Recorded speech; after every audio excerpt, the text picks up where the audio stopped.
अधूरा इल्म इंसान की मानसिकता के लिए काफी खतरनाक होता है, खासकर तब जब वो इल्म किसी धर्म से रिलेटेड हो। हमारे अधिकतर गैर मुस्लिम भाइयों को भी इस्लाम का अधूरा ज्ञान है, या ये कहना ठीक रहेगा कि इनको इस्लाम का अधूरा इल्म ही दिया जाता है। एक ऐसा ही अधूरा ज्ञान हमारे गैर मुस्लिम भाई अपने दिल और दिमाग में बिठाए हुए हैं। वो ये है कि ये लोग सोचते हैं कि इस्लाम धर्म सिर्फ 1400 साल पुराना धर्म है और मोहम्मद सल्लल्लाहु अलैहि वसल्लम ने इस्लाम धर्म की स्थापना की। लेकिन दोस्तों, वास्तव में इस्लाम धर्म 1400 सालों से काफी पुराना धर्म है, उतना ही पुराना जितना कि इस धरती पर मानव जाति का इतिहास है।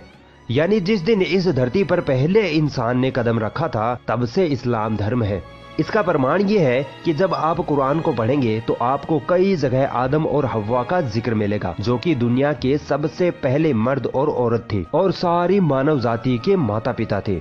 आदम और हव्वा से जब मानव जाति की जनसंख्या बढ़ने लगी तो उनमें से कुछ लोगों ने अज्ञानता के कारण अल्लाह को छोड़कर बुतों यानी मूर्ति, चांद, सूरज, पत्थर, पेड़, आग आदि की पूजा करनी शुरू कर दी थी। तब अल्लाह ने लोगों को सही रास्ता दिखाने के लिए समय समय पर अपने संदेशा यानी पैगंबरों को भेजना शुरू किया, जो कि लोगों को एक खुदा यानी अल्लाह की इबादत करने का आदेश दिया करते थे और बुरे कामों से रोका करते थे। हर पैगंबर एक खास बस्ती या कह लीजिए एक गांव या शहर के लोगों के लिए आया करते थे और ये सिलसिला हजारों लाखों सालों से चलता आ रहा था। पैगंबर मोहम्मद सल्लल्लाहु अलैहि वसल्लम के अनुसार अल्लाह ने आदम अलैहिस्सलाम से लेकर मोहम्मद सल्लल्लाहु अलैहि वसल्लम तक लगभग 1,24,000 पैगंबर इस धरती पर भेजे, मगर कुरान में लगभग 25 या 26 पैगंबरों के नाम है।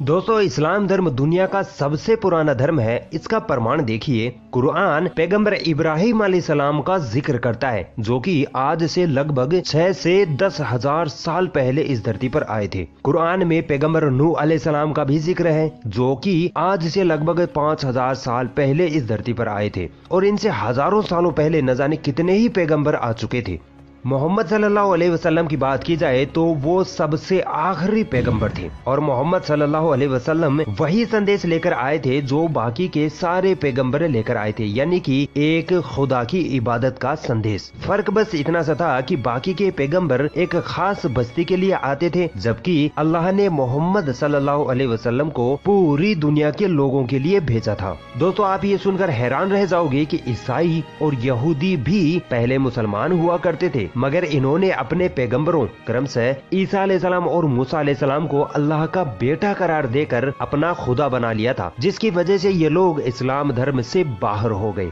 बाइबल और तौरात अल्लाह की तरफ से भेजी हुई किताबें हैं, जिसका जिक्र कुरान में आता है, परंतु इन लोगों ने अपनी किताबों में अपने फायदे के लिए मिलावट कर डाली और अल्लाह को छोड़कर अपने अपने अलग अलग खुदा बना लिए, जिसकी वजह से अल्लाह ने अपने आखिरी पैगंबर मोहम्मद सल्लल्लाहु अलैहि वसल्लम को भेजा और कुरान की शक्ल में एक आसमानी किताब भी दी, ताकि ईसाइयों और यहूदियों ने अल्लाह के दीन में जो गड़बड़ पैदा कर दी थी उसको सुधारा जा सके।